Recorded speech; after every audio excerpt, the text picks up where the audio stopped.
Good morning বন্ধুরা, কেমন আছো সবাই? আশা করি সবাই খুব ভালো আছো, আর আমিও ভালো আছি।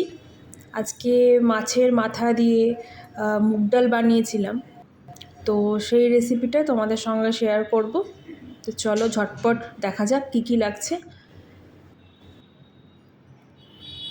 কড়া বসিয়ে দিয়েছি, মুগ ডালগুলোকে আমি একটু শুকনো কড়াতে ভেজে নেব, হালকা করে ভাজবো। আর একটা সঙ্গে দিয়ে দেবো তেজপাতা, এটা দিলে খুব ভালো টেস্ট হয়। মাছের মাথা নিয়ে নিয়েছি,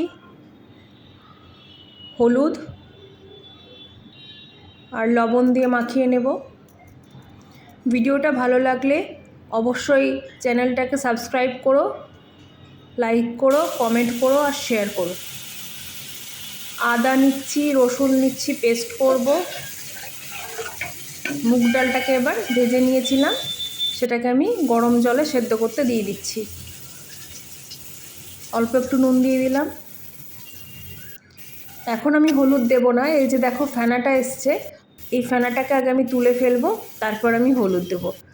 প্রথমেই হলুদ দিলে ফেনার সঙ্গে হলুদটা বেরিয়ে যেত, রঙটা ভালো আসতো না।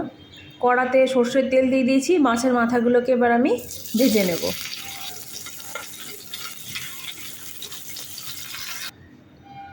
মাছের মাথা ভাজা হয়ে গেছে, উঠিয়ে নিয়েছি। শুকনো লঙ্কা দিলাম ফোড়নে, আর গোটা জিরে ফোড়ন দিলাম।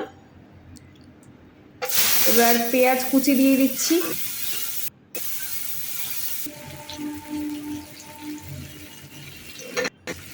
কুচি করে রাখা টমেটো দিয়ে দিলাম,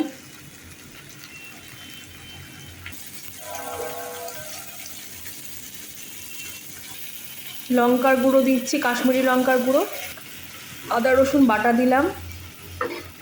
এবার ডালটাকে আমি ঢেলে দিচ্ছি। এই যে দেখো ডালটা ফুটছে, এবার মাছের মাথাগুলোকে আমি দিয়ে দিচ্ছি, দিয়ে একটু মাছের মাথাগুলোকে খুন্তি দিয়ে আমি ভেঙে দেব। আমি ভেঙে দিয়েছি, একটু ফুটবে 5 মিনিট মতো। চেরা কাঁচা লঙ্কা দিয়ে দিলাম ওপর থেকে। মাছের মাথা তোমরা চাইলে মশলাটা কষানোর পরে দিতে পারো। গরম মশলা গুঁড়ো দিয়ে দিলাম, আর দিয়ে দিচ্ছি ঘি। ঘিটা তোমরা অবশ্যই দিবে, দেখো কি সুন্দর কালারটা এসছে। তাহলে আর দেরি করো না, তোমরাও বানিয়ে ফেলো। নতুন ভিডিও নিয়ে দেখা হচ্ছে, টাটা।